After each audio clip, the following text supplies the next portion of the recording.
ষষ্ঠ ওভারের খেলা শুরু হচ্ছে।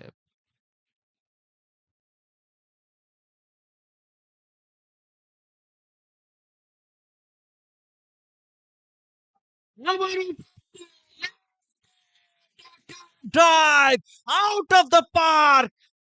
On fire. Over boundary from Pappu. What loved it. Cover ড্রাইভের মাধ্যমে ওভার বাউন্ডারিতে পরিণত করলেন। আবারও এবারে কিন্তু একটা স্লোয়ার ছিল, হালকা টার্ন পেয়েছিলেন।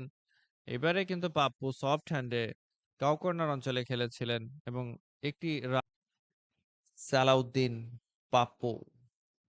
পাপ্পু লেগ স্টাম্পের বেশ খানিকটা বাইরে বল করেছিলেন হাবিবুল্লাহ।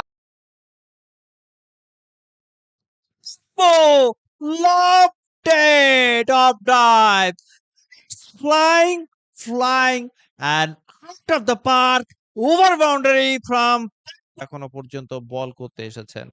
ওভারের তৃতীয় ডেলিভারিটি করবেন তমাল। ওই পাপ্পু কিন্তু স্ট্রাইক প্রান্তে। জায়গা মতো বল দিয়েছিলেন। বল আকাশে ভাসছে, ক্যাচ উঠেছে।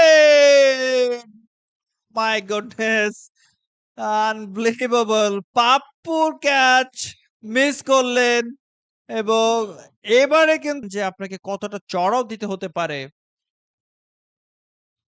সেটা ভাবাও কিন্তু অনেকটা এখন ভয়াবহ হতে পারে।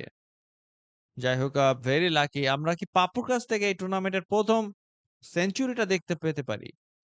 অলরেডি কিন্তু 75 হিজ ৮ ওভারের খেলা চলছে।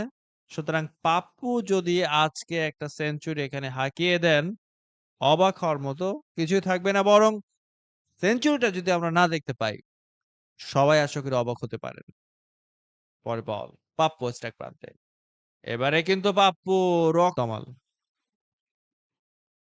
অফ স্ট্যাম্পের বাইরে হালকা টার্ন করেছিল। পাপ্পু স্ট্রেইট শট খেলেছিলেন। নিজের বলে নিজেই ফিল্ডিং করলেন তমাল। Dot to finish.